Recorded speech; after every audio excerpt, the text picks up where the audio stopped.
Ассаляму алейкум. Бүгін біз сіздермен жемістерден шай дайындайтын боламыз. Ең алдымен менің каналыма тіркеліп, лайк басып, комментарий жазуды ұмытпаңыздар. Енді шайымыз дайындауға кірісейік. Ең алдымен шайымыз дайындамас бұрын суымызды ысытып аламыз.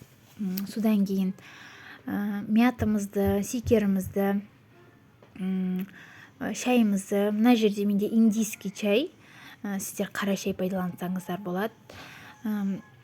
Апельсин, лимон, менде мына жерде әртүрлі жемістер, қатқан жемістер, өздеріңіздің қалауларыңызбен салсаңыздар болады. Мына жерде секерді де балға алмастырып салсаңыздар болады.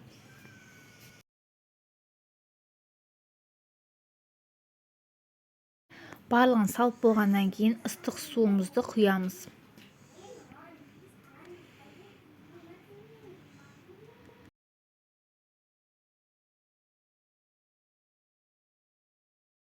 Міне шайым дайын, дәмі өте керемет болып шықты. Сіздерге ұнаса жасап көріңіздер.